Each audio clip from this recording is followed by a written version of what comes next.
No esperen herencia. Eso murmuró mi sobrino Ricardo cuando creyó que no lo escuchaba desde la cocina. Sus palabras se clavaron en mi pecho como una astilla vieja, pero seguí lavando los platos en silencio, con estas manos que él nunca vio construir nada importante.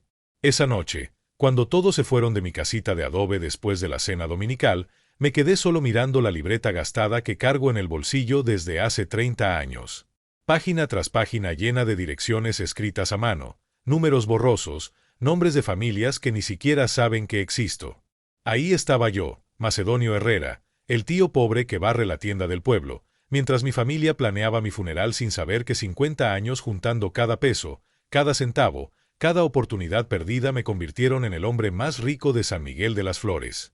Ricardo, mi sobrino arquitecto con su casa nueva y su carro del año, hablaba de herencias mientras yo sostenía en mis manos la prueba de que a veces quien menos aparenta, más ha dado. Mi nombre es Don Macedonio, y esta es la historia de cómo una libreta vieja y las palabras de un abogado le enseñaron a mi familia que la verdadera pobreza no es falta de dinero, sino falta de corazón.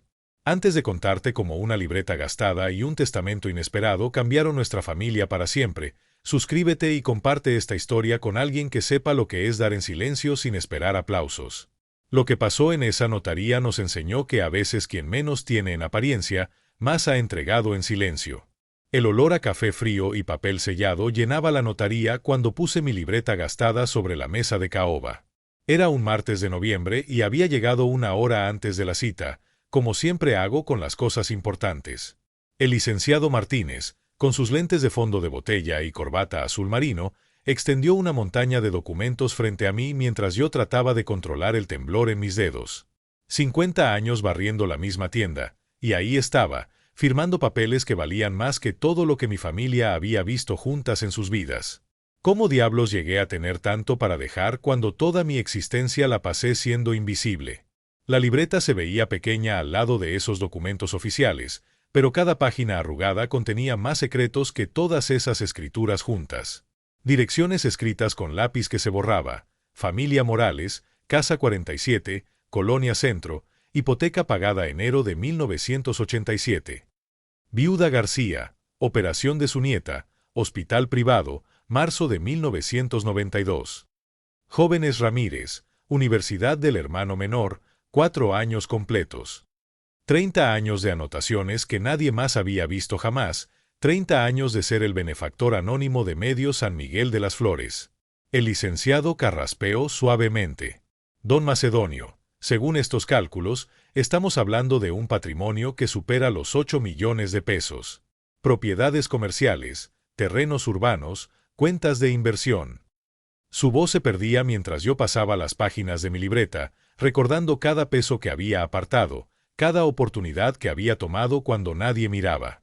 La ferretería que compré a nombre de un prestanombre cuando el dueño quebró. Los terrenos que adquirí cuando el gobierno vendía barato en las afueras del pueblo. Las acciones de la mina que compré cuando todos decían que estaba loca. Todo pagado con billetes arrugados que sacaba del colchón, todo documentado en esta libreta que ahora parecía un mapa del tesoro al lado de escrituras oficiales. ¿Está seguro de estas decisiones, don Macedonio?, preguntó el abogado, señalando una página específica del testamento. Su sobrino Ricardo Herrera no aparece entre los beneficiarios principales. Ricardo. El nombre me quemó en el pecho como café hirviendo. Mi sobrino arquitecto, el que diseñaba casas para ricos de la capital, el que llegaba cada domingo a mi casita con esa sonrisa forzada de quien visita por obligación. No esperen herencia. Sus palabras seguían rebotando en mi cabeza como balas perdidas. El mismo Ricardo que de niño se quedaba a dormir en mi casa cuando su papá, mi hermano mayor, se gastaba el sueldo en la cantina. El mismo que yo llevé de la mano a su primera comunión porque su padre estaba demasiado borracho para caminar derecho.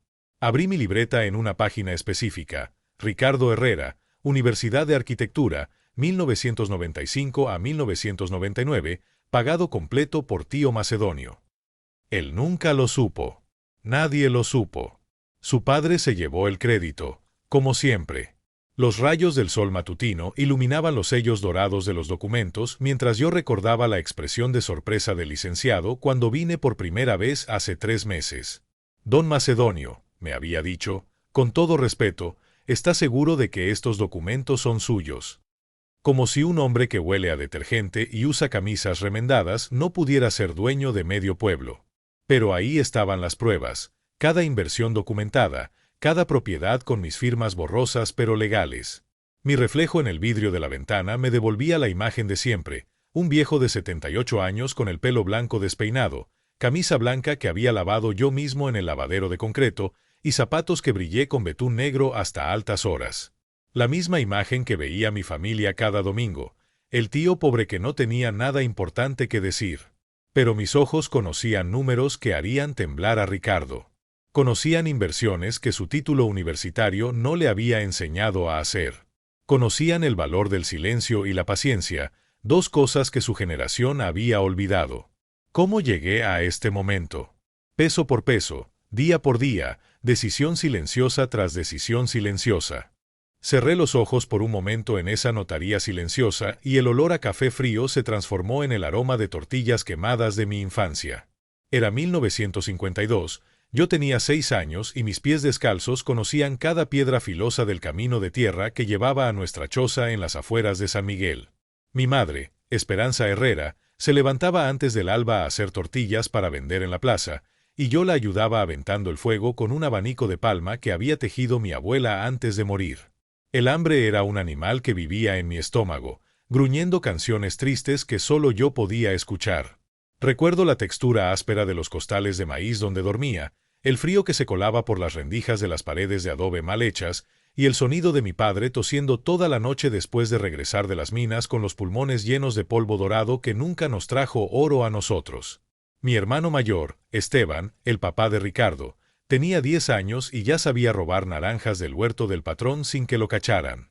Yo lo admiraba como se admira a los héroes de las películas, pero algo dentro de mí me decía que robar dolía más de lo que alimentaba. Prefería esperar a que doña Carmen, la dueña de la tienda, me diera las tortillas duras del día anterior a cambio de barrer su local. Barrer. Esa palabra se grabó en mis huesos desde que tenía memoria. El ritmo de la escoba contra el suelo de tierra se volvió el latido de mi corazón, chas chas chas, como una oración repetida 1000 veces. Mientras otros niños jugaban canicas en la plaza, yo movía montañas de polvo y basura, sintiendo cada vez que el piso quedaba limpio, yo quedaba un poco menos vacío. Mi padre, Aurelio Herrera, era un hombre de pocas palabras y muchas lágrimas escondidas. Trabajaba 18 horas diarias extrayendo plata de las entrañas de la tierra para que otros hombres en trajes elegantes se hicieran ricos en la capital. Sus manos eran mapas de cicatrices y callosidades que contaban historias de picos y palas, de túneles oscuros donde los hombres desaparecían para siempre. Una noche, mientras mi madre curaba una herida profunda en su brazo derecho, lo escuché murmurar: «Macedonio, mijo, nunca seas minero. La tierra se traga a los pobres y escupe oro para los ricos». Esas palabras se quedaron grabadas en mi alma como mandamientos. Pero lo que más recuerdo de mi infancia no es el hambre, ni el frío, ni los pies descalzos sobre piedras cortantes. Lo que más recuerdo es el frasco de vidrio azul que mi madre guardaba detrás del comal, escondido entre trapos viejos y ollas despostilladas.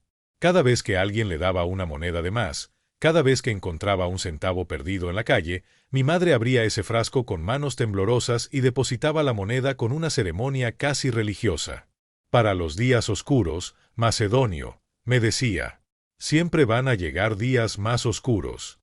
El sonido de las monedas cayendo en ese frasco se volvió la música más hermosa de mi infancia. Clink, clink, clink.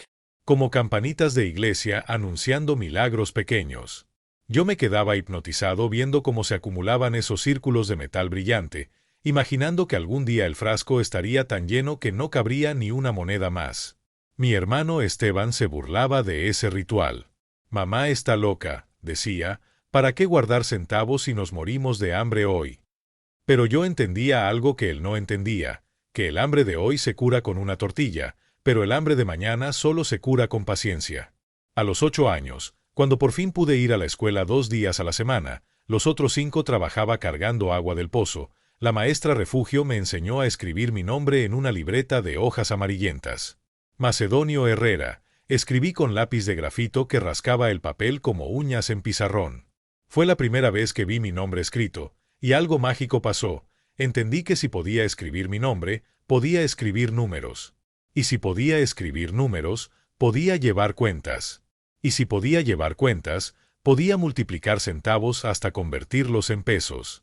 Abrí los ojos en la notaría del licenciado Martínez y ahí estaba mi libreta sobre la mesa, llena de números que empezaron siendo centavos en un frasco azul. Ese niño descalzo que barría pisos por tortillas duras había crecido hasta convertirse en el hombre que ahora firmaba documentos por millones. Pero en el fondo, seguía siendo el mismo, alguien que entendía el valor de guardar para los días oscuros. La primera vez que entendí el poder del silencio tenía 9 años y acababa de presenciar la humillación más dolorosa de mi infancia. Era diciembre de 1954, y mi madre había ahorrado durante 6 meses para comprarme zapatos antes de que empezaran las clases del nuevo año. Zapatos de verdad, no las sandalias de llanta que usaba desde que tenía memoria. Recuerdo la textura fría del cuero negro cuando me los probé en la zapatería del señor Villalobos, como mis dedos temblaron al tocar las agujetas nuevas, el olor a betún fresco que me hizo sentir, por primera vez en mi vida, como un niño normal. Costaban 35 pesos, una fortuna que mi madre había juntado vendiendo tamales en la madrugada, levantándose a las 3 de la mañana durante medio año. Pero cuando llegamos a la caja para pagar, mi madre abrió su bolsa de tela desgastada y sus dedos no encontraron más que migajas de masa seca y un peso con 50 centavos.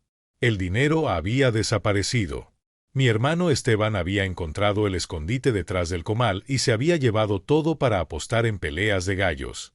El señor Villalobos, un hombre gordo con bigote engomado, nos miró con esa mezcla de lástima y desprecio que aprende a reconocer cualquier pobre. Señora Esperanza, le dijo a mi madre con voz melosa, quizás puedan regresar cuando tengan el dinero completo. La vergüenza se derramó por la cara de mi madre como cera caliente. Sus lágrimas cayeron sobre mis zapatos nuevos, que tuve que quitarme, mientras salíamos de la tienda con las cabezas agachadas y los pies descalzos sobre el empedrado helado. Esa noche, sentado en el suelo de tierra de nuestra choza, algo se rompió dentro de mi pecho y algo más se endureció para siempre.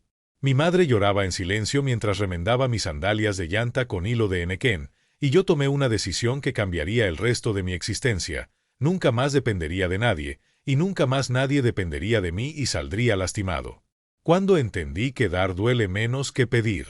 Fue esa noche exactamente, cuando escuché a mi madre susurrar una oración entre sollozos: Diosito Santo, dame fuerzas para no pedirle prestado a mi comadre Remedios otra vez. Ahí entendí que pedir era como arrancar pedazos de tu alma y entregárselos a otros para que los pisotearan.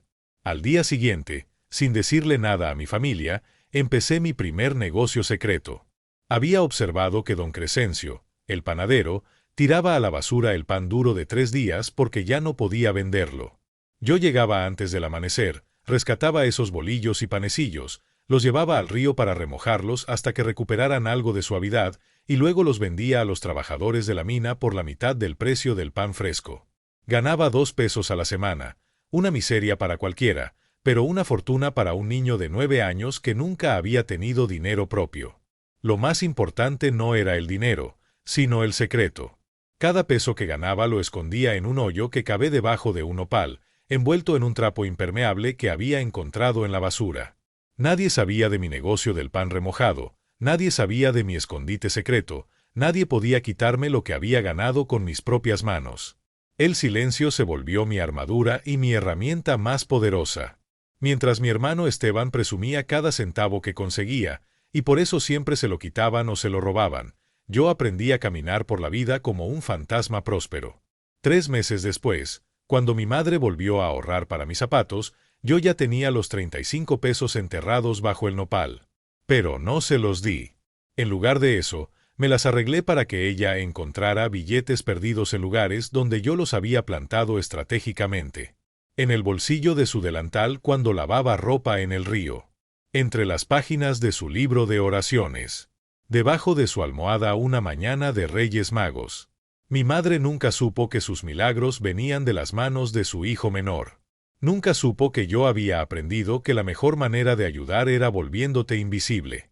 Y cuando por fin compré mis zapatos, con dinero que ella creyó que había aparecido por obra divina, entendí la lección más importante de mi vida, que el poder verdadero no está en lo que presumes, sino en lo que guardas en silencio. Esa filosofía me acompañó durante los siguientes 60 años, creciendo desde 2 pesos semanales hasta el patrimonio de 8 millones que ahora estaba documentado en los papeles del licenciado Martínez. Siempre invisible, siempre secreto, siempre preparado para los días oscuros que mi madre sabía que llegarían.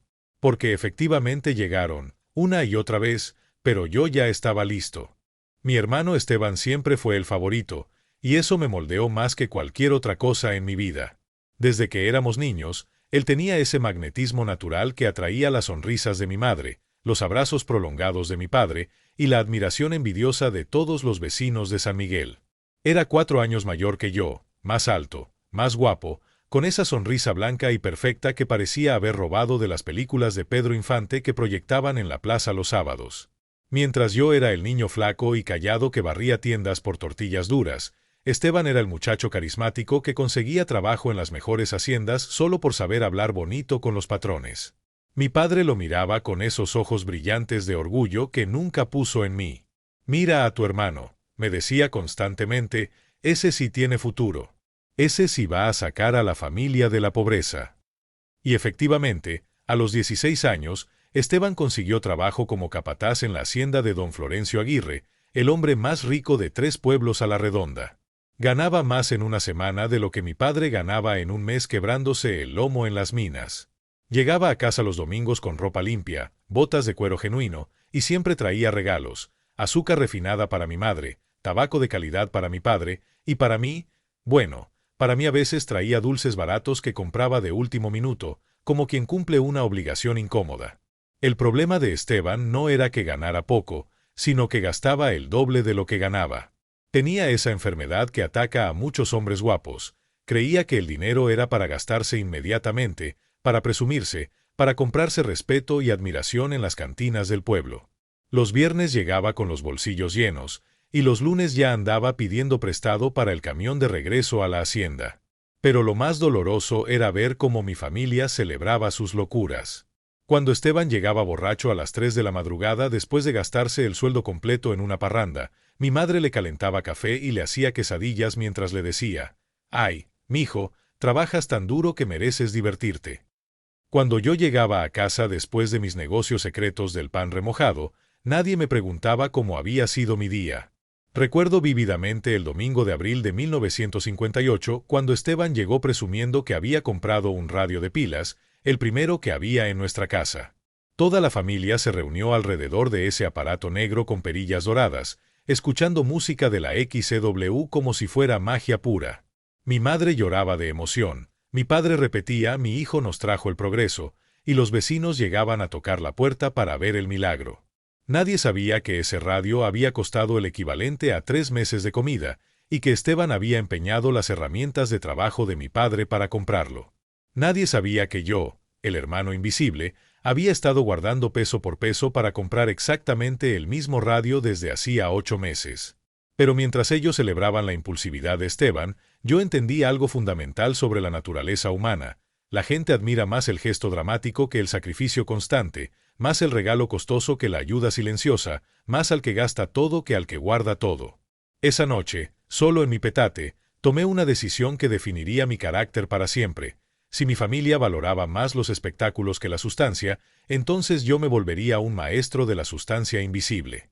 Mientras Esteban brillaba como fuego artificial, intenso, colorido y que se apaga rápido, yo me convertiría en brasas, sin luz llamativa, pero con calor que dura toda la noche. Los años confirmaron mis predicciones.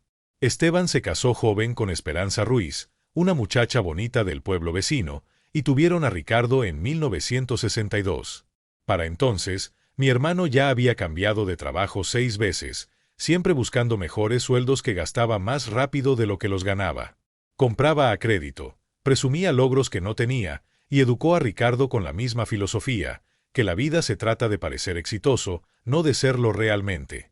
Mientras tanto, yo seguía barriendo la tienda de Doña Carmen, viviendo en la misma casita de adobe, vistiendo la misma ropa remendada, pero acumulando propiedades y inversiones que nadie sospechaba. Observaba a Ricardo crecer con esa misma arrogancia heredada de su padre, creyendo que el mundo le debía todo, que el trabajo duro era para otros, que la apariencia era más importante que la realidad. Era como ver a Esteban en versión mejorada, más educado, con mejores oportunidades, pero con la misma enfermedad espiritual de confundir el valor propio con la opinión ajena. Ahora, en la notaría del licenciado Martínez, mientras firmaba documentos que redistribuirían mi fortuna silenciosa, pensaba en ese espejo generacional que había durado más de 60 años. Mi hermano siempre fue el favorito, sí, pero murió pobre y endeudado a los 58 años.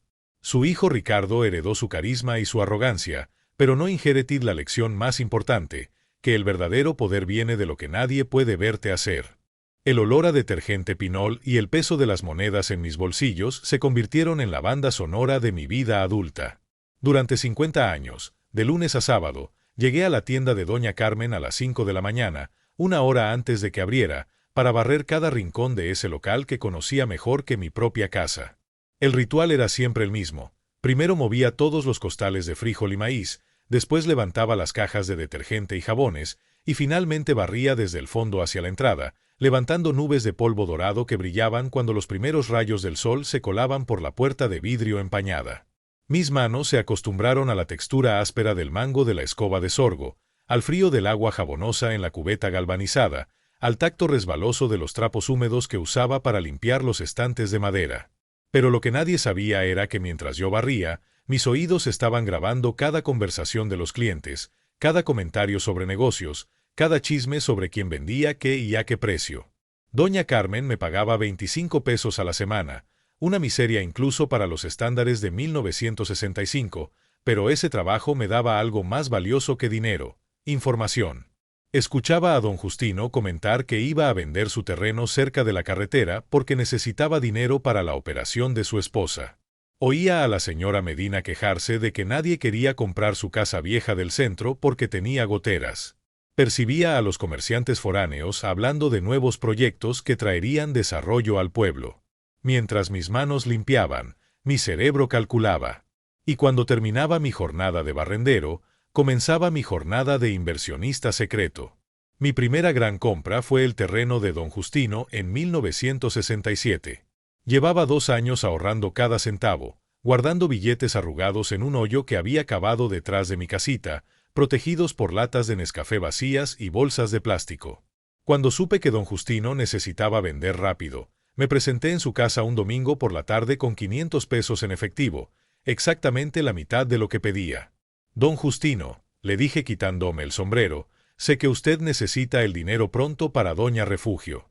Yo no puedo darle los 1000 pesos que pide, pero sí puedo darle 500 ahora mismo, sin papeleos complicados, sin bancos, sin esperas.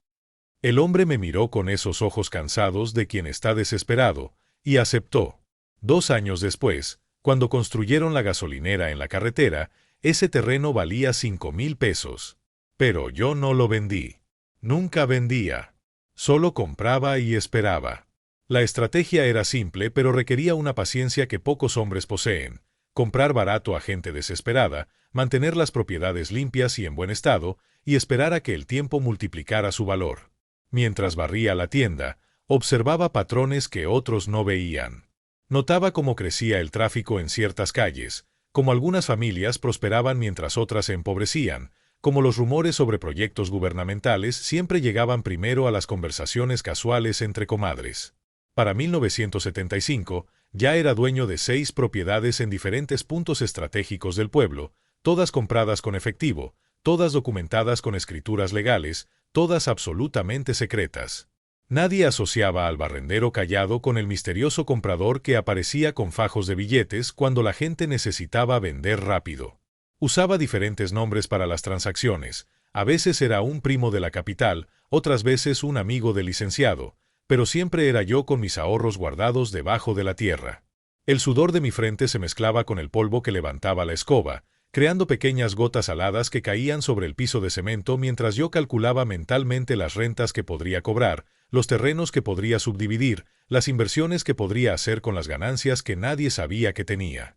Mis uñas se llenaban de mugre y detergente, mis espaldas dolían de tanto agacharse a recoger basura, mis rodillas crujían al levantarme después de trapear el piso, pero cada dolor físico se transformaba en números que crecían en mi cabeza como plantas alimentadas con paciencia. En 1982, Durante la crisis económica que arruinó a tantas familias mexicanas, yo tuve mi mejor año de compras. Mientras otros perdían sus casas por no poder pagar las hipotecas infladas, yo aparecía con dinero en efectivo para rescatar propiedades a precios de remate. La casa de la familia Vázquez. El taller mecánico de los hermanos Sandoval. El local comercial donde había funcionado la farmacia del pueblo durante 30 años. Todas las compré por centavos de peso, todas las mantuve en perfecto estado, todas multiplicaron su valor cuando la economía se recuperó. Y durante todo este tiempo, seguí llegando cada mañana a barrer la tienda de Doña Carmen, llevando mi lonchera de hojalata con tacos de frijoles, saludando a la gente con la misma humildad de siempre, cargando costales y limpiando estantes como si fuera lo único que sabía hacer en la vida. Porque había aprendido que la mejor máscara para un imperio silencioso es la cara de un hombre que no tiene nada que esconder. La libreta que ahora descansaba sobre la mesa del licenciado Martínez había comenzado su vida en 1975 como un cuaderno escolar de hojas cuadriculadas que encontré tirado en la plaza después de las fiestas patrias. Tenía la pasta azul desgastada y algunas páginas arrancadas, pero para mí era perfecta. Nadie sospecharía que un cuaderno tan común guardara los secretos más importantes de mi existencia. Durante 30 años, esa libreta fue mi confesionario portátil, el lugar donde documenté cada acto de generosidad anónima que realicé en San Miguel de las Flores. La primera anotación, escrita con lápiz del número 2 que se había borrado con el tiempo pero que aún podía leerse si sabías dónde buscar, decía: Familia Herrera Sánchez, casa quemada octubre de 1975, materiales de construcción pagados, 800 pesos, nunca supieron de dónde vino la ayuda. La letra era más joven, más esperanzada, de un hombre de 41 años que acababa de descubrir que tenía suficiente dinero para cambiar vidas sin que nadie se enterara.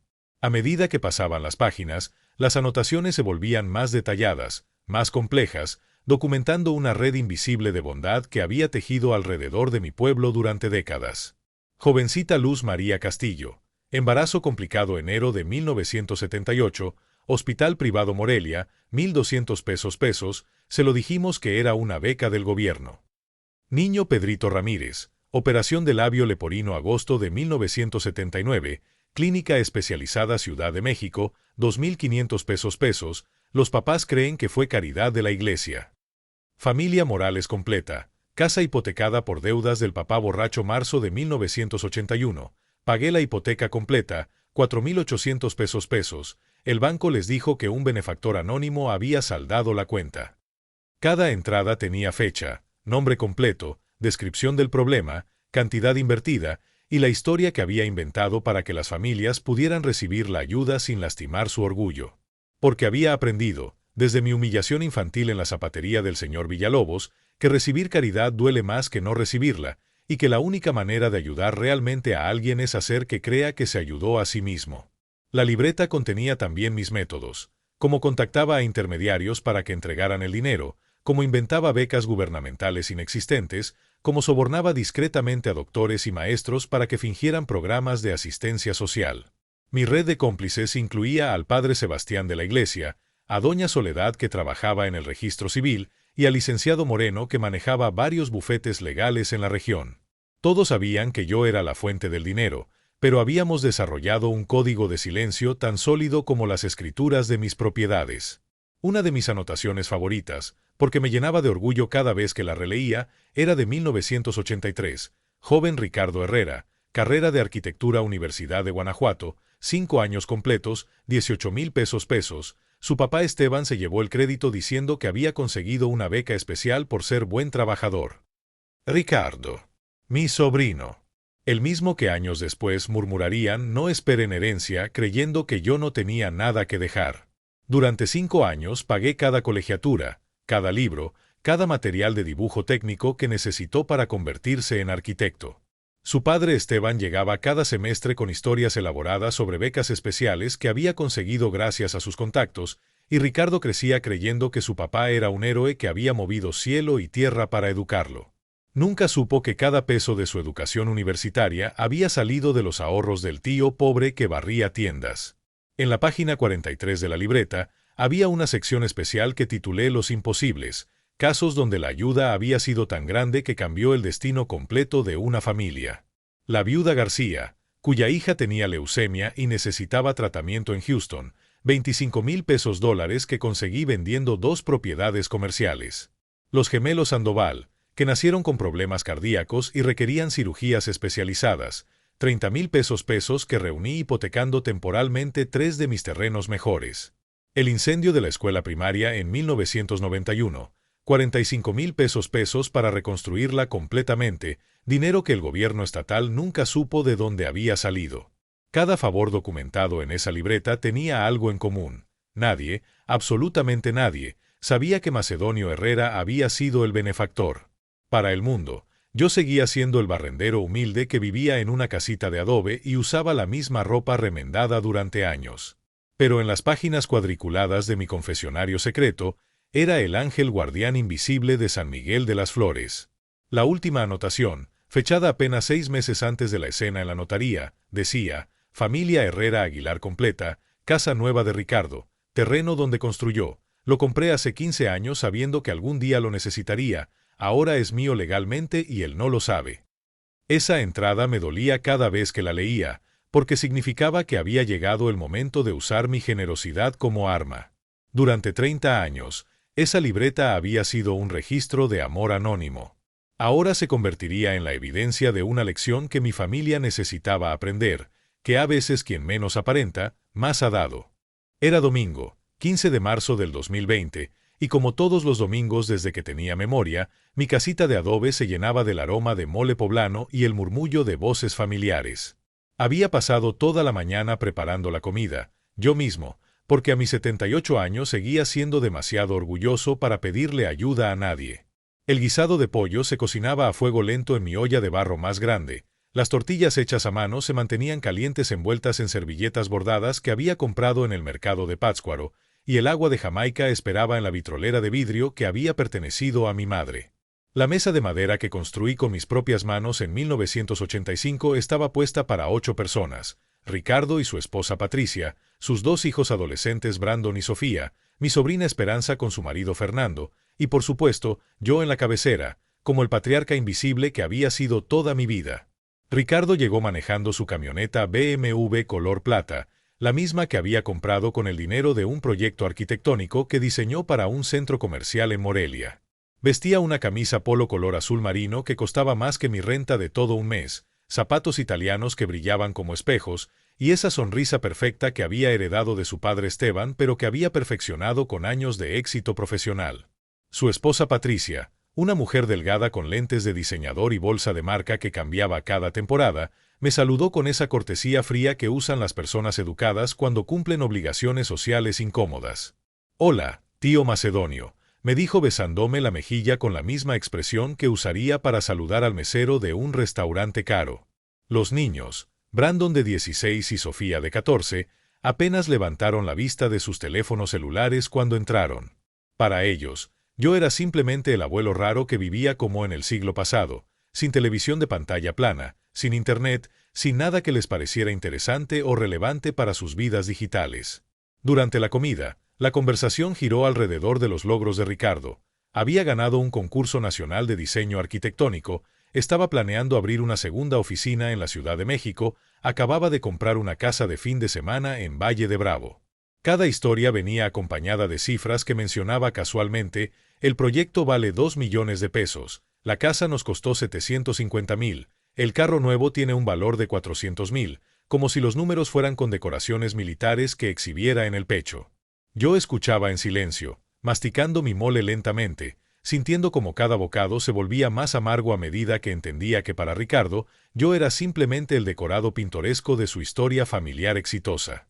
El momento que cambió todo llegó cuando Patricia comentó, con esa voz dulce pero venenosa que dominan ciertas mujeres, que habían estado viendo casas más grandes porque necesitábamos más espacio para recibir a personas importantes.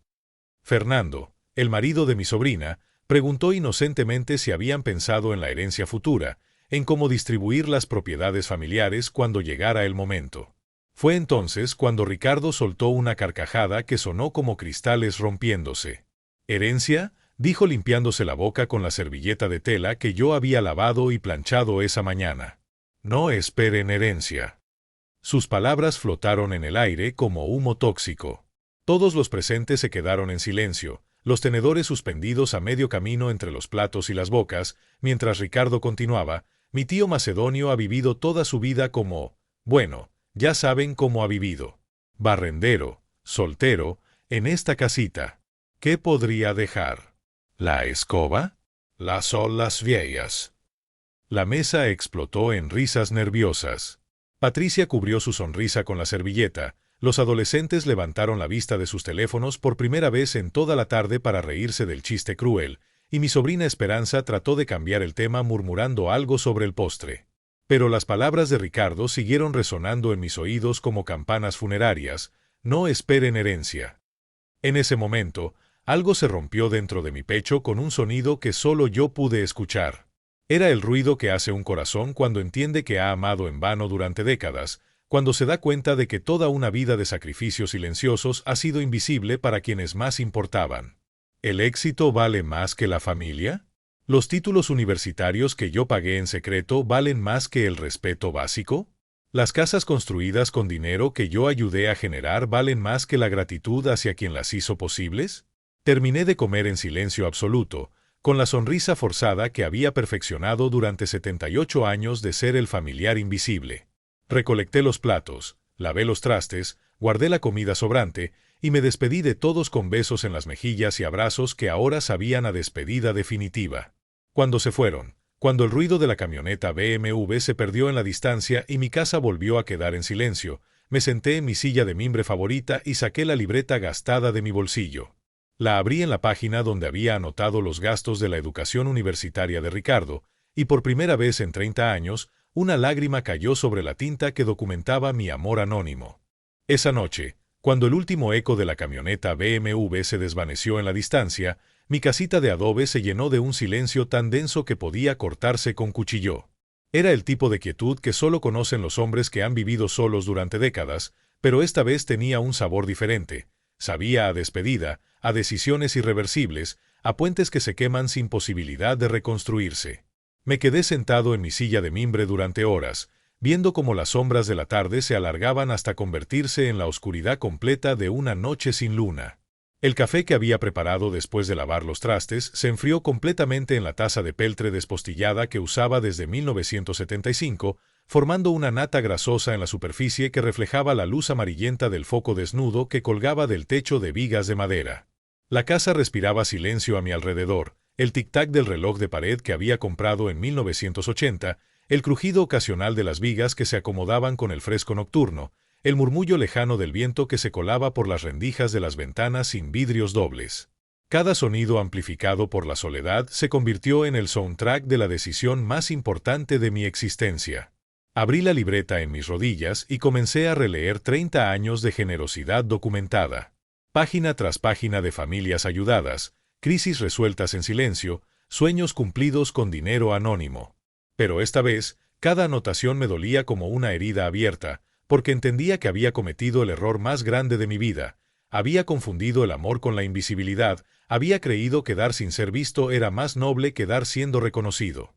Me levanté de la silla con las rodillas crujiendo como ramas secas y caminé hasta el espejo pequeño y empañado que colgaba junto a la puerta de entrada.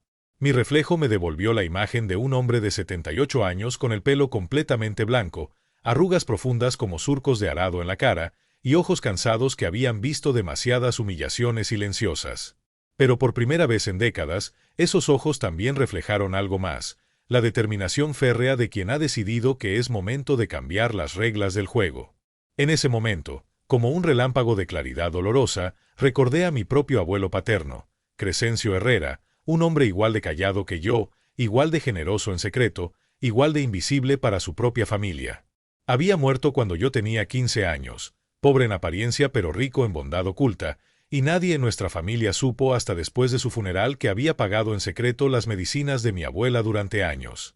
Recordé vívidamente el momento cuando encontramos debajo de su catre una caja de zapatos llena de recibos que documentaban todos los favores que había hecho sin que nadie lo supiera.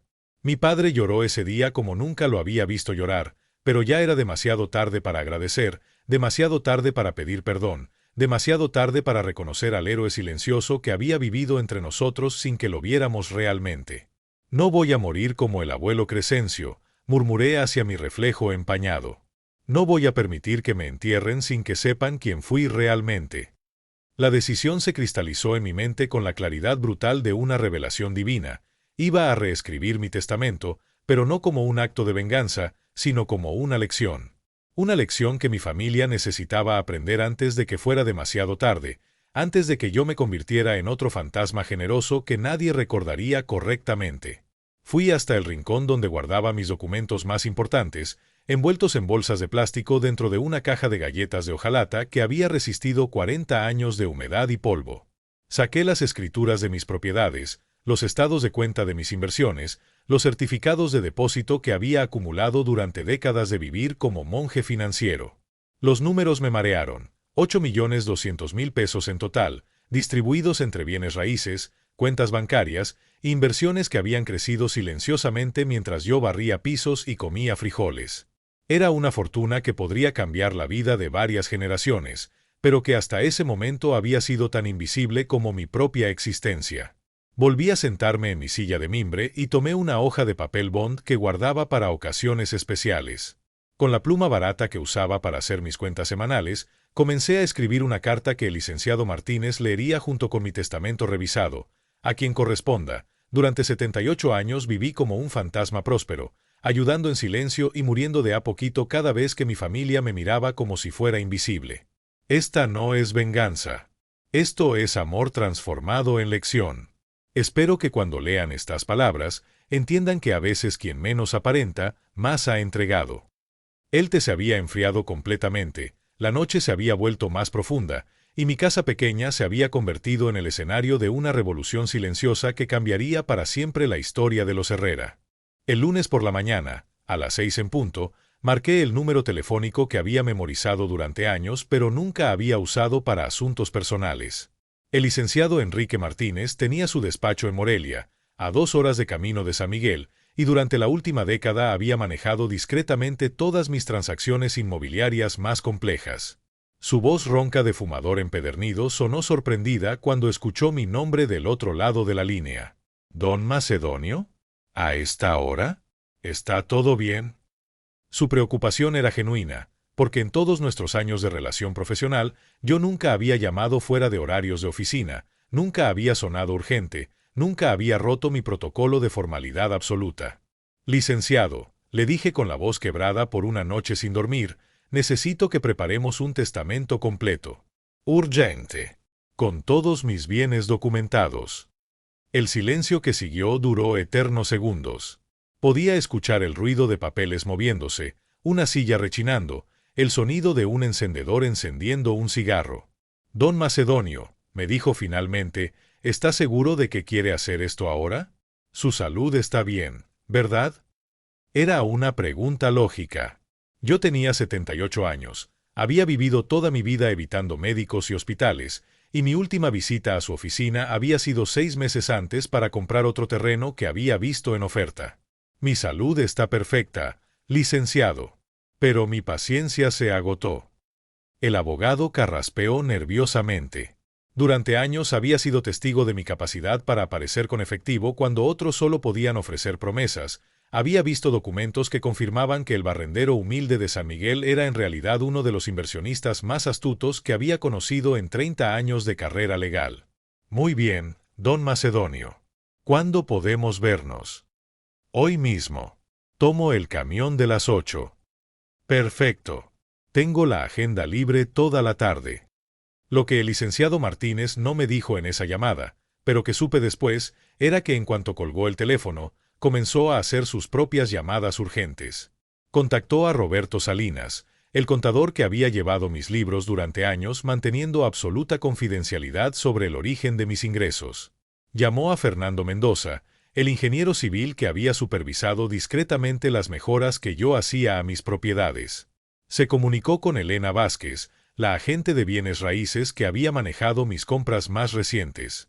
Todos ellos formaban parte de una red profesional que había crecido alrededor de mi imperio silencioso durante décadas. Personas que sabían que cuando Macedonio Herrera aparecía, traía efectivo limpio, contratos serios y pagos puntuales que llegaban antes de las fechas acordadas. Roberto Salinas me confesó años después que había pasado toda esa mañana revisando mis archivos, calculando el valor total de mi patrimonio y sintiéndose genuinamente impresionado por la disciplina financiera que había demostrado durante décadas. Don Macedonio, me dijo cuando nos encontramos en la oficina del licenciado, sus números son más sólidos que los de muchas empresas que he auditado. ¿Cómo diablos logró acumular tanto sin que nadie se diera cuenta? La respuesta era más simple y más compleja de lo que él imaginaba. Durante 50 años, había vivido como si fuera pobre mientras invertía como si fuera rico. Cada peso que ganaba barriendo se dividía automáticamente, 60% para inversiones, 30% para gastos de supervivencia básica, 10% para emergencias. Nunca, ni una sola vez, había roto esa fórmula. Cuando otros hombres de mi edad compraban televisores, yo compraba acciones de la empresa eléctrica. Cuando otros se endeudaban para comprar carros nuevos, yo pagaba al contado terrenos que parecían inútiles pero que estaban en el camino del crecimiento urbano. Cuando otros gastaban en fiestas y celebraciones, yo reinvertía las ganancias en más propiedades. Elena Vázquez, la agente de bienes raíces, llegó a la cita con una carpeta llena de documentos que documentaban 25 años de transacciones. Don Macedonio, me dijo con respeto genuino en la voz, usted apareció en mi oficina en 1995 como un cliente extraño que pagaba todo en efectivo y nunca negociaba precios. Pensé que era narcotraficante o algo así. Nunca imaginé que fuera simplemente el inversionista más inteligente que he conocido. Sus palabras me llenaron de una satisfacción agridulce. Durante décadas, había sido subestimado, ignorado, tratado como el familiar pobre que todos toleraban por obligación. Pero en el mundo de los negocios serios, entre profesionales que entendían el valor del dinero real, había construido una reputación de hierro. Fernando Mendoza trajo los planos de todas las mejoras que había hecho a mis propiedades, drenajes modernos, sistemas eléctricos actualizados, techos reforzados, pintura fresca cada 5 años. Sus propiedades están en mejor estado que edificios de 20 años más nuevos, me informó. Usted invirtió en calidad cuando otros cortaban gastos. Mientras estos profesionales calculaban, documentaban y organizaban mi patrimonio, yo pensaba en Ricardo manejando su BMW hacia su oficina de arquitecto, completamente ignorante de que su tío pobre estaba moviendo piezas de un rompecabezas que cambiaría su vida para siempre. La ironía era deliciosa y dolorosa al mismo tiempo. Había necesitado 78 años para descubrir que el respeto que mi familia nunca me dio, lo había ganado entre extraños que solo conocían mis resultados, no mis apariencias. Cuando el licenciado Martínez puso frente a mí la hoja final con el cálculo total de mi patrimonio, mis manos temblaron como si estuviera sosteniendo un terremoto. 8.256.000 pesos. La cifra estaba escrita con tinta azul en números tan grandes y claros que parecían gritar desde el papel. Roberto Salinas, el contador, había dividido todo en categorías que hacían el impacto aún más devastador: 3 millones en bienes raíces urbanos, 2 millones en terrenos rurales, 1.800.000 en cuentas de inversión, 700.000 en efectivo distribuido en diferentes bancos, y el resto en acciones de empresas locales que había comprado cuando nadie creía en ellas. Acaricié la libreta gastada que descansaba junto a esos documentos oficiales, y me preguntó por primera vez en 78 años si lo que estaba a punto de hacer era justicia o amor malentendido. ¿Era esto realmente enseñar una lección, o era simplemente la venganza elegante de un viejo herido que había guardado rencor durante demasiadas décadas? La respuesta llegó cuando el licenciado Martínez me mostró una fotografía que Elena Vázquez había tomado esa misma mañana, la casa nueva de Ricardo, construida en el terreno que yo había comprado 15 años antes, sin que él lo supiera. Era una construcción moderna de 2 pisos, con grandes ventanales, jardín perfectamente cuidado, y una cochera donde brillaba su BMW plateado. Una casa hermosa, sin duda, pero construida sobre tierra que legalmente me pertenecía desde 2005. Don Macedonio, me dijo Elena con voz suave, según los registros públicos, su sobrino construyó esta vivienda creyendo que había comprado el terreno al licenciado Robles. Pero el licenciado Robles era solo nuestro intermediario. El verdadero propietario siempre ha sido usted. Las escrituras originales estaban ahí, con mi firma borrosa pero legal, fechadas 3 años antes de que Ricardo siquiera supiera que quería mudarse a esa colonia. Había sido una de mis inversiones más estratégicas, Comprar terrenos en las zonas donde intuía que la gente exitosa querría vivir en el futuro. Nunca imaginé que mi propio sobrino sería una de esas personas exitosas que terminarían construyendo ahí. Fernando Mendoza extendió los planos originales del desarrollo donde vivía Ricardo. Don Macedonio, usted fue el primer inversionista que confió en este proyecto cuando era solo monte y piedras. Compró 5 lotes cuando nadie más quería arriesgar. Ahora esos lotes valen 10 veces lo que pagó. Señaló con el dedo índice cada propiedad marcada en rojo. La casa de Ricardo estaba construida en el lote número 7, que había costado 120,000 pesos en 2005 y ahora valía más de 1,200,000. Los lotes 6 y 8, que flanqueaban la casa de mi sobrino, también eran míos.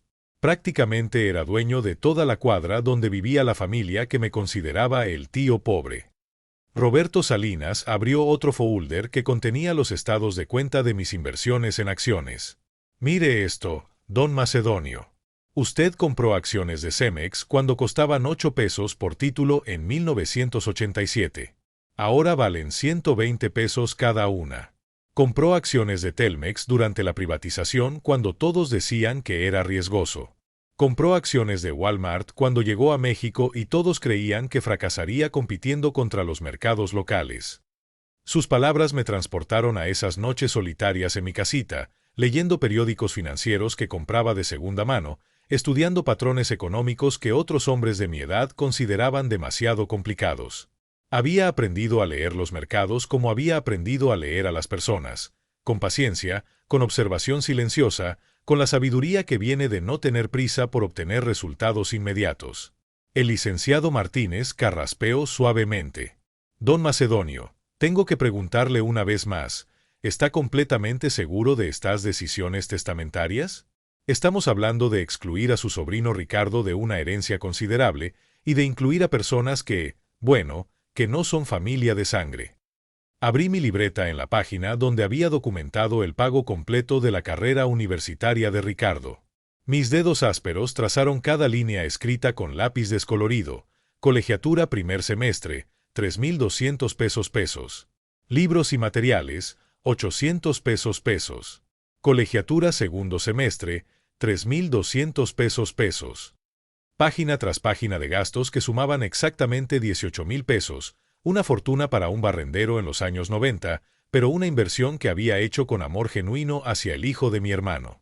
Licenciado, le dije con voz que salía desde lo más profundo de mi pecho, durante 5 años pagué cada peso de la educación que convirtió a Ricardo en arquitecto. Él cree que su papá consiguió una beca especial. Su papá se llevó todo el crédito, y Ricardo creció pensando que yo no había contribuido con nada a su éxito. Señalé otra página de la libreta. Cuando se casó, le regalé 20,000 pesos para la luna de miel, pero se los di a través del padre Sebastián para que creyera que era un regalo de la iglesia. Cuando nació su primer hijo, pagué los gastos del hospital privado, pero el dinero llegó como si fuera del seguro social. Las páginas se sucedían con evidencia tras evidencia de amor anónimo transformado en ingratitud involuntaria. ¿Es justicia o amor malentendido?, me pregunté en voz alta mientras los 3 profesionales me miraban en silencio respetuoso. Tal vez sea las 2 cosas. Tal vez sea tiempo de que mi familia aprenda que el amor verdadero a veces duele, y que las lecciones más importantes siempre llegan cuando menos las esperamos. El sobremanila que llevaba en mis manos temblorosas pesaba más que cualquier cosa que hubiera cargado en 78 años de vida.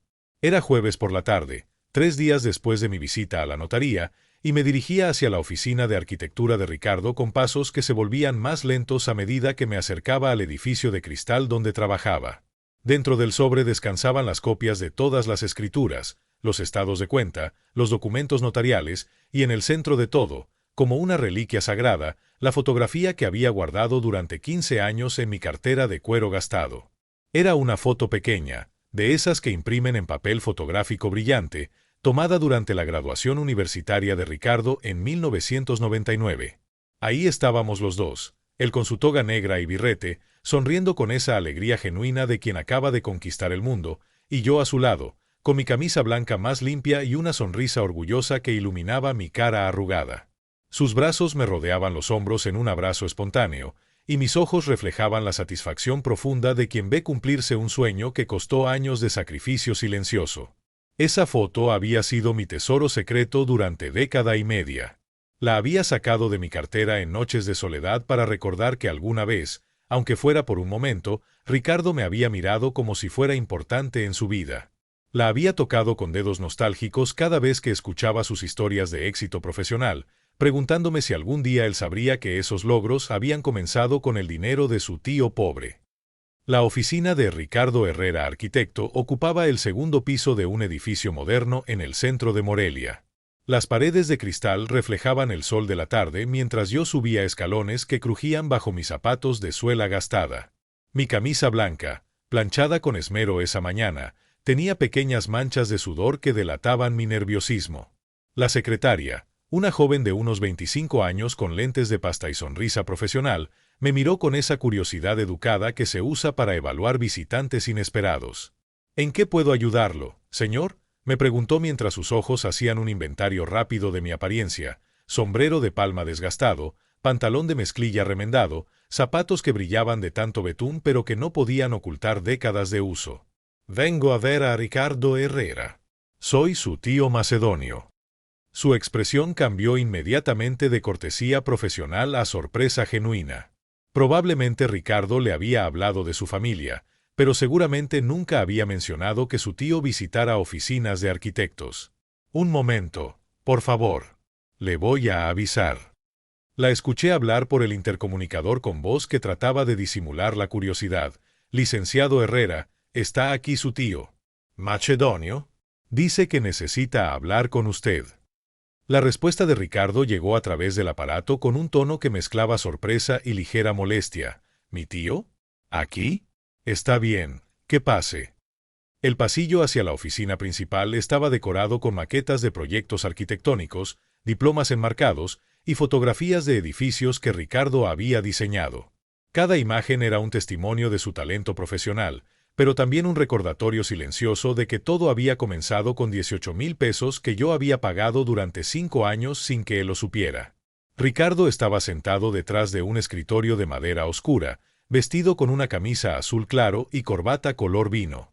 Su oficina tenía esa elegancia sobria que habla de éxito profesional consolidado: libros técnicos en estanterías de roble, una computadora de pantalla grande y ventanales que ofrecían una vista panorámica del centro histórico de Morelia. Se levantó para saludarme con esa sonrisa cortés que había perfeccionado para tratar con clientes importantes, pero sus ojos reflejaban la incomodidad de quien recibe una visita familiar en su territorio profesional. Tío Macedonio, qué sorpresa verte por aquí. ¿Todo está bien? ¿Necesitas algo? Sus palabras tenían esa cadencia cuidadosa que usan las personas educadas cuando quieren parecer interesadas pero esperan que la conversación sea breve. Me senté en la silla de cuero que me ofreció frente a su escritorio, sintiendo como el sobremanila se humedecía con el sudor de mis palmas. Durante 30 segundos que parecieron eternos, nos miramos en silencio. Él esperando una explicación, yo reuniendo valor para cambiar nuestras vidas para siempre. Ricardo, le dije finalmente, con voz que salía desde algún lugar profundo de mi pecho, tengo algo que entregarte. Algo que necesitas ver antes de que sea demasiado tarde.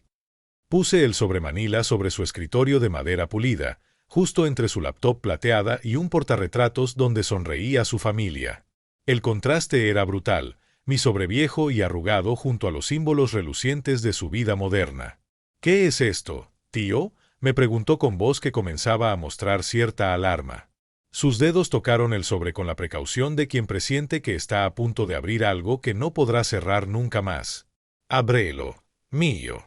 Por favor. Mi voz se quebró ligeramente en la palabra mijo, un diminutivo cariñoso que no había usado con él desde que era niño. Ricardo abrió el sobre con movimientos lentos y extrajo primero la fotografía de nuestra graduación. Sus ojos se fijaron en esa imagen de hace 15 años, y por un momento vi al niño que había sido antes de convertirse en el hombre exitoso que me despreciaba. «Esta foto», murmuró, tocando el papel brillante con dedos que comenzaban a temblar ligeramente. «La tomaron el día que me gradué de arquitecto». «El día que nosotros nos graduamos», lo corregí suavemente. «Porque esa carrera la pagamos juntos, Ricardo». Solo que tú nunca lo supiste. Los dedos de Ricardo temblaron como hojas en vendaval cuando sacó el primer documento del sobre, una copia de la escritura original del terreno donde había construido su casa. Sus ojos recorrieron las líneas escritas en tinta azul oficial, deteniéndose en cada palabra como si estuviera leyendo en un idioma extranjero. Propietario legal, Macedonio Herrera González. Fecha de adquisición, 15 de marzo de 2005. Su cara palideció hasta volverse del color del papel bond que sostenía entre sus manos. Esto no puede ser real, murmuró, mirándome con ojos que se llenaban de una confusión devastadora. Tío, mi casa, yo compré este terreno al licenciado Robles en 2018. Tengo los papeles, tengo. Su voz se apagó cuando extrajo el segundo documento, el estado de cuenta de una de mis inversiones bancarias, donde aparecía su nombre en la sección de beneficiarios de ayuda educativa con las fechas exactas de cada pago que había hecho durante su carrera universitaria. Semestre por semestre, desde agosto de 1995 hasta mayo de 1999, cada transferencia documentada con la precisión mecánica de un reloj suizo. Tío Macedonio, dijo con voz que se quebró como cristal fino, ¿qué significa esto? ¿Por qué aparece mi nombre en tus cuentas bancarias? Saqué mi libreta gastada del bolsillo de mi camisa y la abrí en la página que había marcado esa mañana con un pedacito de papel periódico. Señalé con el dedo índice las anotaciones escritas a lápiz que documentaban cada peso invertido en su educación. Significa que durante 5 años, mientras tu papá se llevaba el crédito por conseguir becas milagrosas, yo trabajaba 18 horas diarias para que tuvieras los mejores maestros, los mejores libros, las mejores oportunidades que el dinero pudiera comprar. Ricardo siguió extrayendo documentos del sobre como quien desarma una bomba que no sabe cuándo va a explotar. Aparecieron copias de transferencias bancarias que yo había hecho para pagar el hospital cuando nació su primer hijo, recibos de la floristería donde compré las flores para su boda, flores que llegaron con una tarjeta que decía de parte de la comunidad parroquial, y fotografías de las mejoras que había financiado en secreto para la casa donde vivió durante sus primeros años de matrimonio. No entiendo, repitió una y otra vez, como un mantra de negación. No entiendo cómo es posible que tú, que mi tío que barre tiendas, que vive en esa casita. Su voz se perdía cada vez que trataba de formar una oración completa. Había pasado 30 años construyendo una imagen de mí en su mente, el familiar pobre, el soltero fracasado, el hombre que no había logrado nada importante en la vida, y ahora esa imagen se desmoronaba como un castillo de naipes bajo la lluvia. El documento que le provocó la crisis emocional más brutal fue una copia del cheque que había pagado para la operación de emergencia de su esposa Patricia en 2015, cuando los médicos descubrieron que tenía cálculos en la vesícula y necesitaba cirugía inmediata en una clínica privada de la Ciudad de México. 45,000 pesos que había transferido esa misma noche, dinero que llegó a la cuenta del hospital con una nota que decía donativo anónimo de la Fundación Benéfica San Miguel. Patricia me dijo que había sido un milagro, susurró Ricardo, con lágrimas que comenzaban a rodar por sus mejillas.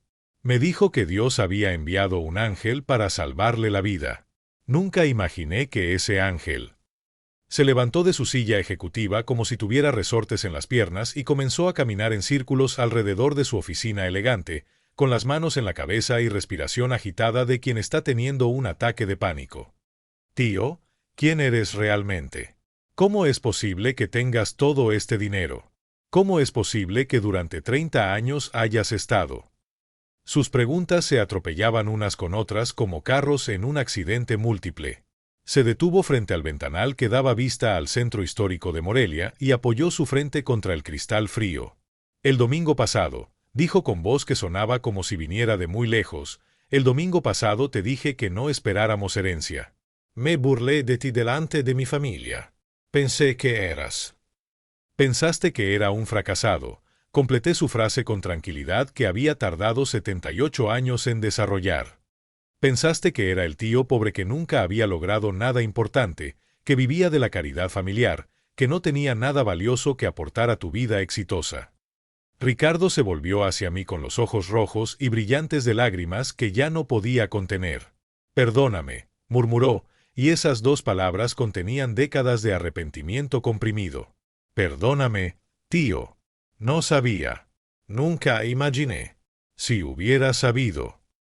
Si hubiera sabido, habrías actuado diferente, le dije, levantándome de mi silla para acercarme a él. Pero esa es exactamente la lección, Ricardo. No deberías necesitar saber cuánto dinero tiene alguien para tratarlo con respeto y cariño. No deberías necesitar ver escrituras y estados de cuenta para valorar a tu familia. Puse mi mano callosa sobre su hombro tembloroso, sintiendo como sus músculos se tensaron y relajaron bajo mi toque. Durante 30 años te amé en silencio, te ayudé sin que lo supieras, y construí tu éxito desde las sombras. No lo hice para que me lo agradecieras algún día. Lo hice porque eso es lo que hace la familia real. Ama sin condiciones, da sin esperar reconocimiento, y perdona incluso cuando duele. Ricardo se desplomó en su silla ejecutiva como un muñeco al que le hubieran cortado los hilos, mientras yo extendía sobre su escritorio de madera pulida el mapa completo de medio siglo de construcción silenciosa. No eran solo números en papeles oficiales, era la radiografía de una vida entera dedicada a crear prosperidad desde la invisibilidad absoluta. Saqué de mi bolsillo interior una segunda libreta, más vieja y gastada que la primera, con tapas de cuero que habían sobrevivido a 40 años de humedad y uso constante. Esta, le dije abriendo las primeras páginas amarillentas, es donde comenzó todo en 1975, cuando decidí que nunca más dependería de nadie, y que nunca más permitiría que mi familia pasara las necesidades que yo pasé de niño. Las primeras anotaciones estaban escritas con tinta descolorida que apenas se distinguía del papel envejecido. Terreno baldío calle Juárez, 500 pesos, vendido 2 años después 2.800 pesos. Local comercial esquina plaza principal, 1.200 pesos, renta mensual actual 4.500 pesos. Acciones Cemex, 100 títulos 800 pesos, valor actual 12.000 pesos. Ricardo seguía cada línea con el dedo índice, como si estuviera leyendo jeroglíficos egipcios que gradualmente comenzaran a tener sentido. Su oficina moderna, con sus muebles elegantes y tecnología de punta, se había convertido en el escenario de una revelación que redefinía toda su comprensión del mundo. «Tío», murmuró sin levantar la vista de las páginas llenas de números y fechas, «¿cuántas propiedades tienes en total?» Abrí la libreta más reciente en una página que había preparado especialmente para este momento, un inventario completo actualizado hasta la semana anterior. 43 propiedades urbanas distribuidas entre San Miguel, Morelia, Pátzcuaro y Uruapan. 17 terrenos rurales en zonas que serán urbanas en los próximos 10 años.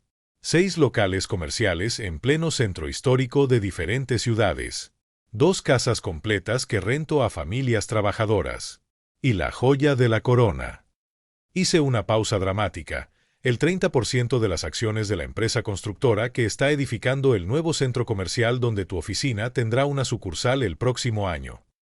Sus ojos se abrieron como platos cuando procesó la magnitud de esa última revelación. La empresa constructora Desarrollos Michoacán había sido su cliente más importante durante los últimos 3 años, el contrato que había catapultado su carrera hacia el éxito internacional. Nunca imaginó que el socio mayoritario silencioso de esa empresa era su tío pobre que barría tiendas. Pero eso no es todo, Ricardo, continué, disfrutando de la expresión de shock absoluto que deformaba su cara. ¿Recuerdas el banco donde sacaste tu primer crédito para independizarte como arquitecto en 2001? Asintió mecánicamente, con la mirada perdida de quien está recalculando toda su existencia. Banco Regional de Crédito Michoacano. El gerente, licenciado Abundio Medina, me debía un favor porque yo había comprado su casa cuando estaba en bancarrota en 1998. Él fue quien aprobó tu crédito sin las garantías que normalmente exigían y quien te consiguió las tasas preferenciales que nadie más podía obtener.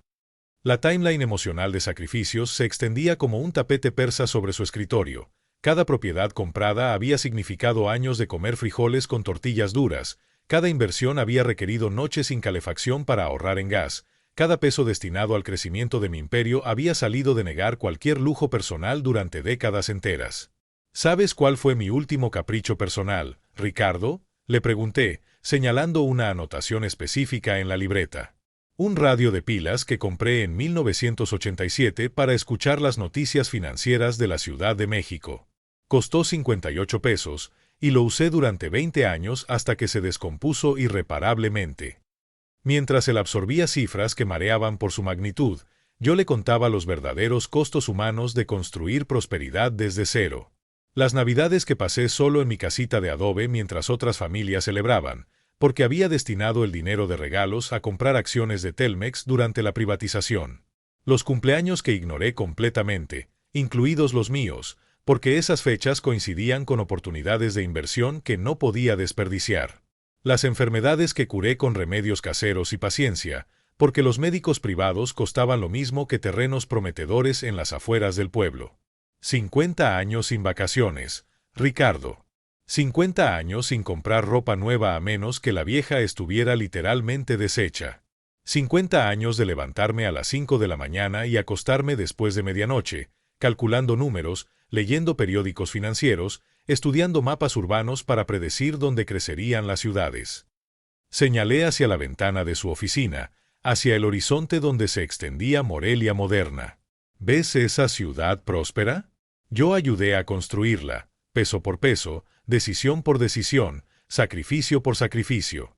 Y todo este tiempo, mi única familia pensaba que era un fracasado que no había logrado nada importante en su vida. Ricardo levantó finalmente la cabeza de las libretas y me miró con ojos que habían envejecido 10 años en una hora. Tío, dijo con voz quebrada por la emoción, ¿por qué nunca nos dijiste nada? ¿Por qué viviste como pobre teniendo tanto? ¿Por qué permitiste que te tratáramos como si fuera invisible? Completé su pregunta con una sonrisa triste que había practicado durante décadas. Porque aprendí desde niño que el poder verdadero viene del silencio, que la riqueza real se mide en lo que puedes dar sin que nadie lo sepa, y que el amor más puro es el que no espera reconocimiento. Cerré las libretas con ceremonia solemne. Pero también aprendí algo más importante esta semana, Ricardo, que amar en silencio puede convertirse en una forma de soberbia disfrazada de humildad.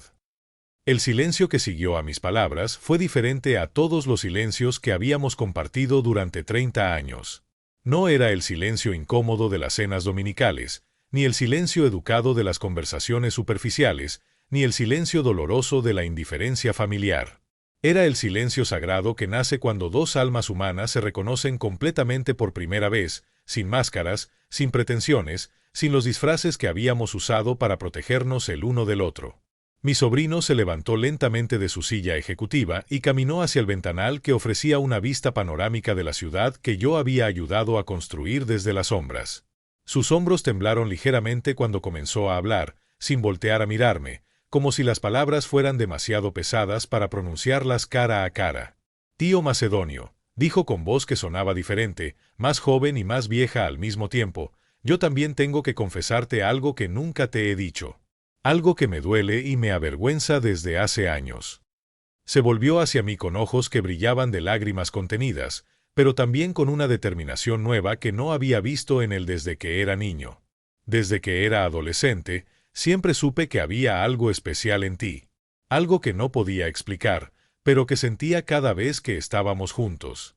Cuando todos se burlaban de tu ropa remendada, yo notaba cómo tus ojos brillaban cuando hablabas de números. Cuando papá presumía sus logros borracho en las cantinas, yo recordaba cómo tú me enseñabas a hacer cuentas en tu casita, con una paciencia que él nunca tuvo. Sus palabras me golpearon como puños suaves en el pecho. Durante décadas había creído que era completamente invisible para él, que mi presencia en su vida era solo una obligación familiar que toleraba por educación. Cuando me gradué de la universidad, continuó caminando de regreso hacia su escritorio. Algo dentro de mí sabía que mi papá no había conseguido todas esas becas milagrosas. Las historias no cuadraban, los documentos aparecían demasiado convenientemente, y él siempre cambiaba los detalles cuando le preguntaba cómo lo había logrado. Se sentó en el borde de su escritorio, abandonando toda formalidad profesional, transformándose de arquitecto exitoso en el niño vulnerable que había llevado escondido durante años. Pero no quise investigar más, tío. No quise hacer preguntas incómodas porque tenía miedo de descubrir que mi éxito no era realmente mío, que todo lo que había logrado venía de alguien más. Su honestidad brutal me desarmó completamente. Había pasado 30 años construyendo su imagen como el nieto arrogante que despreciaba mis sacrificios, sin darme cuenta de que él había construido su propia máscara para protegerse de una verdad que intuía pero no se atrevía a enfrentar. ¿Sabes qué es lo más doloroso de todo esto, me preguntó, señalando los documentos esparcidos sobre su escritorio. Que yo también te fallé, tío. Que durante todos estos años, en lugar de preguntarte directamente quién eras realmente, preferí mantener la ficción cómoda de que eras el familiar pobre para no sentirme culpable de mi propio éxito. Sus palabras contenían una sabiduría emocional que no esperaba encontrar en un hombre que había crecido con privilegios que él no sabía que habían costado tanto. Los dos fuimos cobardes, continuó con una sonrisa triste que se parecía a la mía. Tú, escondiéndote detrás del silencio y la generosidad anónima. Yo, escondiéndome detrás de la arrogancia y la negación. Los dos construimos murallas para protegernos, pero terminamos protegiéndonos el uno del otro. Me levanté de mi silla y caminé hacia él, sintiendo como mis piernas de 78 años temblaban ligeramente por la intensidad emocional del momento. Los dos tuvimos que crecer hoy, le dije poniendo mis manos callosas sobre sus manos suaves de arquitecto. Yo tuve que aprender que amar en silencio no siempre es la forma más sabia de amar. Y tú tuviste que aprender que el éxito compartido es más dulce que el éxito solitario. Nos quedamos así durante largos minutos, dos hombres de generaciones diferentes que finalmente se reconocían como familia real, sin los filtros del orgullo, sin los disfraces de la falsa humildad o la falsa arrogancia. Sus manos temblaron entre las mías cuando me dijo, «Tío, quiero que sepas que si hubiera tenido el valor de preguntarte antes, si hubiera tenido la sabiduría de verte realmente, todo habría sido diferente. No habría necesitado esperar hasta hoy para agradecerte. No habría tenido que lastimarte con mi ignorancia. Ni yo habría tenido que lastimarte con mi silencio», le respondí apretando sus manos con fuerza. «Porque eso es lo que hice, ¿verdad? Te lastimé al negarte la oportunidad de conocer al hombre que realmente soy, al obligarte a vivir con la culpa inconsciente de no agradecer algo que no sabías que debías agradecer. La lección que ambos estábamos aprendiendo era doble y perfecta, que el amor verdadero requiere tanto generosidad como vulnerabilidad, tanto dar como permitir que te vean dar, tanto sacrificarse como aceptar que los sacrificios sean reconocidos. «¿Qué hacemos ahora, tío?», me preguntó con la voz del niño que había sido y la sabiduría del hombre que ahora era. «Ahora», le dije sonriendo con una paz que no había sentido en décadas, «ahora comenzamos de nuevo. Pero esta vez sin máscaras, sin secretos y sin miedo de que nos amen por quienes realmente somos». 3 meses después de aquella tarde transformadora en la oficina arquitectónica, volví a la notaría del licenciado Martínez con un testamento completamente diferente. Esta vez no llegué solo. Ricardo me acompañó, caminando a mi lado por las calles empedradas de Morelia como el nieto que siempre había querido tener y que, por fin, había encontrado. El nuevo documento legal reflejaba una realidad completamente nueva. Mi patrimonio se distribuiría de manera equitativa entre las familias que había ayudado durante décadas, porque ellas habían sido mi verdadera familia cuando mi familia de sangre no me veía, pero Ricardo recibiría algo mucho más valioso que dinero, se convertiría en el administrador de la Fundación Macedonio Herrera, encargada de continuar la tradición de ayuda anónima que yo había comenzado 50 años antes. «Don Macedonio», me dijo el licenciado mientras firmábamos los papeles finales, en 30 años de carrera legal, nunca había visto una transformación familiar tan profunda. «¿Cómo lo lograron?». Ricardo y yo intercambiamos una sonrisa cómplice antes de que yo respondiera. «Aprendimos que todos tenemos imperios invisibles, licenciado. El problema es que a veces tardamos toda una vida en descubrirlos». Porque esa había sido la revelación más importante de toda esta historia, que cada persona a nuestro alrededor está construyendo su propio imperio silencioso, pero nosotros estamos demasiado ocupados juzgando las apariencias para ver las realidades ocultas. ¿Cuántas veces hemos despreciado al compañero de trabajo callado sin saber que mantiene a toda su familia con sacrificio heroico? ¿Cuántas veces hemos ignorado a la vecina sencilla sin saber que ha criado 5 hijos como madre soltera mientras estudiaba por las noches? ¿Cuántas veces hemos menospreciado al familiar humilde sin saber que ha estado construyendo sueños ajenos desde la invisibilidad absoluta? Mi historia con Ricardo se había convertido en un espejo donde cualquier familia podía verse reflejada. Porque todos tenemos nuestras propias versiones de Don Macedonio, esas personas que aman desde las sombras, que construyen imperios de bondad sin hacer ruido, que sacrifican su comodidad para que otros brillen. Y todos tenemos nuestras propias versiones de Ricardo, exitosos en apariencia pero ciegos a los sacrificios que hicieron posible ese éxito, arrogantes sin intención, ingratos por ignorancia más que por maldad. Mientras caminábamos de regreso a casa esa tarde de diciembre, Ricardo me contó cómo había comenzado a ver diferente a todas las personas de su vida. ¿Sabes qué descubrí, tío? Que mi secretaria, la que pensaba que era solo una empleada eficiente, mantiene a su mamá enferma y a 2 hermanos menores con su sueldo. Que el jardinero que corta el pasto de mi oficina tiene 3 trabajos para pagar la universidad de su hija. Que la señora que vende tamales en la esquina ahorra cada peso para comprar una casa propia después de 20 años de rentar. Sus palabras confirmaban lo que yo había intuido durante décadas, que el mundo está lleno de héroes silenciosos que construyen imperios de amor y sacrificio mientras el resto de nosotros vivimos obsesionados con los imperios de apariencia y reconocimiento. La transformación de Ricardo había sido tan profunda que ahora dedicaba las tardes de los sábados a visitar personalmente a cada familia que yo había ayudado en secreto, no para recibir agradecimientos, que llegaron como avalancha emocional cuando se corrió la voz de la verdad, sino para aprender de cada historia de resistencia y superación que yo había documentado en mis libretas. Cada familia que visitamos es una universidad de sabiduría, me dijo una noche mientras revisábamos juntos las anotaciones de los últimos 30 años. Cada persona que ayudaste en silencio me enseña algo sobre el verdadero valor de la vida que nunca aprendí en mis años de universidad formal. Pero la lección más profunda de toda nuestra experiencia no era sobre dinero, ni sobre propiedades, ni sobre inversiones exitosas. Era sobre algo mucho más simple y mucho más complicado, aprender a ver realmente a las personas que tenemos cerca. Porque todos cargamos nuestras propias libretas invisibles llenas de actos de amor que nadie reconoce, todos construimos nuestros propios imperios silenciosos de generosidad que pasan desapercibidos, todos merecemos ser vistos y valorados por quienes realmente somos, no por lo que aparentamos tener o no tener.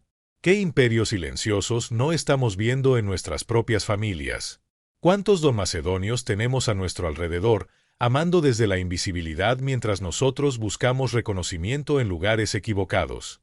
¿Cuántas historias de sacrificio heroico se están escribiendo en este momento en las casas humildes de nuestros barrios, en las oficinas donde trabajan personas que consideramos simples empleados, en las familias que vemos cada domingo pero que nunca conocemos realmente? Si después de escuchar la historia de don Macedonio sientes que hay alguien en tu familia a quien no has visto realmente, no esperes 40 años como él. Cuéntame en los comentarios, ¿hay alguien en tu vida que has subestimado? ¿Qué imperios silenciosos crees que no estamos viendo? A veces la persona más sabia es la que parece más simple. No olvides suscribirte, porque este abuelo tiene muchas más historias que te harán reflexionar sobre lo que realmente importa en familia. Porque al final, todos tenemos nuestro propio imperio que construir. La pregunta es, ¿será un imperio que otros puedan ver o será uno de esos imperios silenciosos que cambian el mundo sin hacer ruido?